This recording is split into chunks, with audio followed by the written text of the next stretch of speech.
இன்னைக்கு நாம தெற்கு ஆசிய அரசியல்ல யாருமே எதிர்பார்க்காத ரொம்பவே ஆச்சரியமான ஒரு பெரிய மாற்றத்தை பத்தி தான் பார்க்க போறோம். சர்வதேச அரசியலை நீங்க ஃபாலோ பண்றவரா இருந்தா நேத்திய எதிரி இன்னைய நண்பன் அப்படிங்கிற தத்துவம் உங்களுக்கு நல்லாவே தெரிஞ்சிருக்கும்.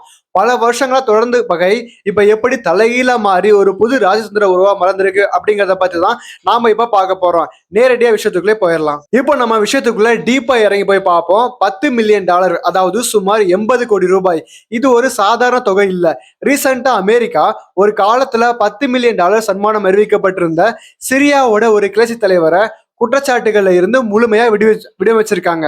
உலக அளவுல ராஜதந்திரமும் நாடுகளுக்கு இடையேயான பகையும் எப்படி ஓவர் நைட்ல மாறலாம் அப்படிங்கிறதுக்கு நமது ஆதார கட்டுரை நமக்கு சுட்டி காட்டுற ஒரு சூப்பரான உதாரணம் இதுதான். நேற்றைய தீவிரவாதி இன்னைக்கு அதிபர் ஆகலாம். இதே அளவுகளை வச்சுக்கிட்டு நம்ம அண்டை நாடான ஆப்கானிஸ்தான்ல என்ன நடக்குதுன்னு இப்ப நம்ம பார்க்கலாம். இதுதான் இன்னைக்கு நம்ம மெயின் நியூஸ். கொஞ்சம் யோசிச்சு பாருங்க.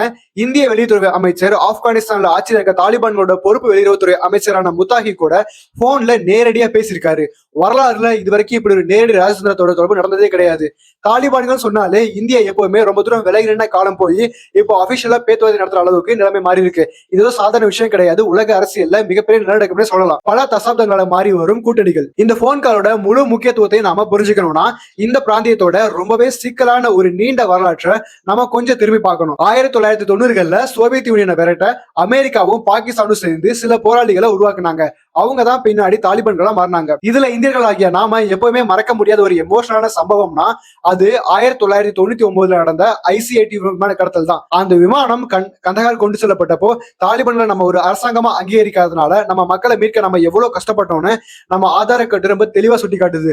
அதுக்கப்புறம் 2001ல அமெரிக்க படையெடுப்பு, அப்புறம் 2021ல அமெரிக்கா வெளியேறினதும் தாலிபான்கள் திரும்பவும் ஆட்சியை கைப்பற்றினதும் நிலைமை அப்படியே தலைகீழா மாறுச்சு.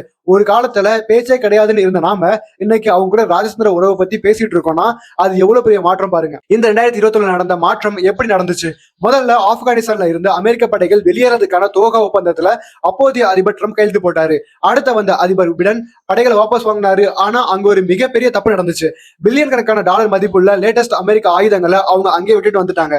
இந்த அதிநவீன ஆயுதங்களோட தான் தாலிபான்கள் மீண்டும் ஆட்சியை பிடிச்சாங்க. மொத்த பிராந்தியத்தோட அதிகார சமநிலையும் ஒரே ராத்திரியில அப்படியே மாறிச்சு. பாகிஸ்தான் தாலிபான் பிளவு. இப்போ இந்த விளக்க தொகுப்போட ரொம்பவே முக்கியமான ஒரு ட்விஸ்டுக்கு வருவான். அதுதான் பாகிஸ்தானுக்கும் தாலிபான்களுக்கும் இடையில ஏற்பட்ட அந்த பெரிய பிளவு. இதுல ரொம்பவே இன்ட்ரெஸ்டிங்கான விஷயம் என்ன தெரியுமா?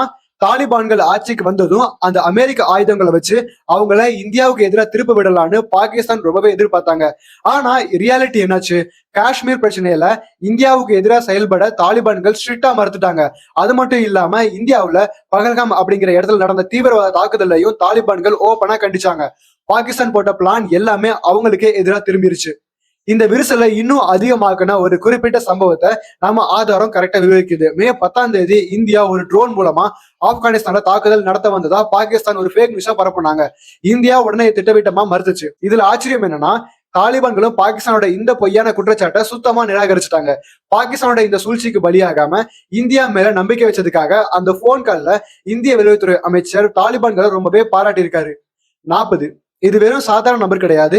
2022ல அமெரிக்காவோட பிரஷர்னால பாகிஸ்தான் போர் விமானங்களை அனுப்பி ஆப்கானிஸ்தான்ல நடத்தின ஒரு வான்வெளி தாக்குதல்கள்ல பலியான ஆப்கானிகளோட தோராயமான எண்ணிக்கை இது. தங்களை தாக்குற பாகிஸ்தானை இனிமே நம்பி எந்த பிரயோஜனமும் இல்லை அப்படிங்கிறதையும் தங்களுக்கான பாதுகாப்புக்கு புதுசா கூட்டாளிகள் தேவை அப்படிங்கிறதையும் தாலிபான்கள் ரொம்ப ஸ்ட்ராங்கா உணர்ந்ததுக்கு இது சம்பவம் ரொம்பவே முக்கியமான காரணம். இந்தியாவின் ராஜதந்திர நகர்வு. பாகிஸ்தானுக்கும் தாலிபான்களுக்கு இடையில இருக்க இந்த பிரச்சனைய இந்தியா சும்மா வேடிக்கை பார்க்கல. ஒரு செஸ் விளையாட்டுல பண்ற மாதிரி ரொம்பவே கால்குலேட்டடான அதே சமயம் பிராக்டிக்கலான ஒரு சூப்பர் ராஜதந்திர நகர்வை இந்தியா முன்னெடுத்தது. இந்த ராஜதந்திர பேரு தான் எதிரிக்கு எதிரி நண்பன் உத்தி. அதாவது பாகிஸ்தான் அப்படிங்கிற ஒரு பொதுவான அச்சுறுத்தலை ஃபேஸ் பண்றதுக்காக ஒரு காலத்துல எதிரியா நினைச்ச தாலிபான்கள் கூட இந்தியா ஒரு தந்திரோபாய கூட்டணியை உருவாக்குறாங்க. இதுல நம்ம கவனிக்க வேண்டிய இன்னொரு முக்கியமான விஷயம் இருக்கு. ஆப்கானிஸ்தான்ல தாலிபான்கள் ஆட்சிக்கு வந்த பிறகு கூட இந்தியா அங்க இருக்க மக்களுக்கு கோதுமை அனுப்புறதோ ஒருபோதும் நிறுத்தவே இல்லை. அந்த மனிதாபிமான உதவிதான் இன்னைக்கு ரெண்டு தரப்பு நடுவுல அடிப்படை நல்லிடத்தை உருவாக்கி இருக்கு. ரீசெண்டா நடந்த இந்த நேரடி பேச்சுவார்த்தையில தாலிபான்கள் இந்தியா கிட்ட சில முக்கியமான கோரிக்கைகள் வச்சிருக்காங்க. ஆப்கான் வியாபாரிகள் இந்தியா வரதுக்கான விமான சேவையை திரும்ப தொடங்குறது, ஆப்கானியர் மெடிக்கல் ட்ரீட்மெண்ட்டுக்காக இந்தியா வர பர்மிஷன் தர்றது, அப்புறம் இந்தியாவில் இருக்க சில ஆப்கான் கைதிகளை ரிலீஸ் பண்றது. இதெல்லாம் தான் இந்த கோரிக்கைகள். இந்தியாவுக்கு சம்பந்தமா சீக்கிரமா நடவடிக்கை எடுக்கிறதா ப்ராமிஸ் பண்ணிருக்காங்க. ரெண்டு தரப்புக்கும் இடையிலான ஒரு உறவு எந்த அளவுக்கு ஸ்ட்ராங் ஆயிட்டு வருது அப்படிங்கிறது இது ரொம்பவே கிளியரா காட்டுது. நம்ம ஆதார கட்டுரையோட ஒட்டுமொத்த பகுப்பாய்வு சொல்ல வர இறுதி முடிவு இதுதான். பாகிஸ்தானுக்கு இது ஒரு மிகப்பெரிய ராஜதந்திர தோல்வி மற்றும் இந்தியாவுக்கு ஒரு புதிய வாய்ப்பு. இந்தியாவுக்கு எதிராக தாலிபான்களை யூஸ் பண்ண நினைச்ச பாகிஸ்தானோட பிளான் மொத்தமா ஃபெயிலியர் ஆகி இன்னைக்கு அதே தாலிபான்கள் கூட இந்தியா ஒரு பாசிட்டிவான ராஜதந்திர உறவை வளர்த்துட்டு வர்றாங்க. இப்ப நம்ம இந்த விளக்க தொகுப்போட இறுதி பகுதிக்கு வந்துட்டோம். கடைசியா உங்களுக்கு ஒரு கேள்வி. கடந்த கால கசப்புகளையும் வரலாற்று ரீதியான பகையையும் சுத்தமா ஓரம் கட்டிட்டு தேச நலன் அப்படிங்கிற நடைமுறைவாதம் மட்டுமே தீர்மானிக்கிற ஒரு புதிய ராஜேந்திர சகாப்தத்துக்குள்ள நாம நுழைஞ்சுக்கிட்டு இருக்கோமா? தாலிபான்கள் கூட இந்தியாவுக்கு ஏற்பட்டிருக்க இந்த புது உறவு கண்டிப்பா அப்படிதான் சொல்லுது. இந்த ரொம்பவே சிக்கலான புவிசார் அரசியல் மாற்றம் உங்களுக்கு நல்லா புரிஞ்சுக்கும் நம்புறேன். இதே மாதிரி இன்னொரு இன்ட்ரெஸ்டிங்கான டாபிக்கோட உங்களை சந்திக்கிறேன்.